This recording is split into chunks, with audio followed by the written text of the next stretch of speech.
We were talking about the amount of money it costs the taxpayers, you and I, for Trump to golf at his own properties. Now, excuse me, it would cost you and I money if he just went there and golfed. But then he overcharges the federal government, you and I, the taxpayers. He charges 5 times what a normal room rate would be for his Secret Service details. He overcharges the Secret Service to have bottles of water, to rent golf carts, to have porta potties on site. And so it costs you and I a shit ton of money for Donald Trump to go golfing. This at his own resorts. This person comes in and says, Trump doesn't take a salary. That should cover a lot of it. Except it doesn't even cover a small percentage of it. U.S. taxpayers have shelled out tens of millions of dollars for Trump's golf trips. Keep in mind, we're only talking about this time around. We're not even talking about the well over $100+ million that we paid for him to golf the first time around. This is just since he's been inaugurated this time.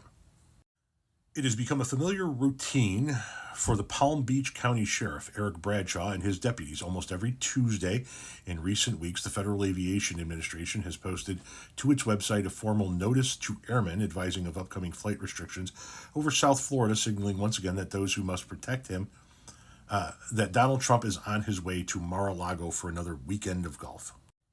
You can pause to read here about how often he goes and whatnot and what have you, and what the sheriff's department down there has to do. You can see here the sheriff's office declined to immediately provide the Guardian with a detailed breakdown of his expenditure, but the daily overtime bill alone has previously been reported to be almost $250,000. And you can pause to read here about him going to this event and to that event, and again here. But here is where we get into the details, right?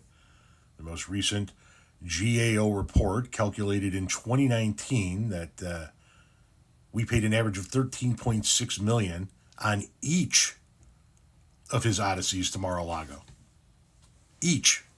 So let's just say that was just a sum total of all of them, and it wasn't each. Just for shits and giggles, if we will. $13 million. Each time he goes. Let's say that was the total. $13 million. A presidential salary is $400,000 a year. Over the course of 4 years, a president will make $1.6 million in salary.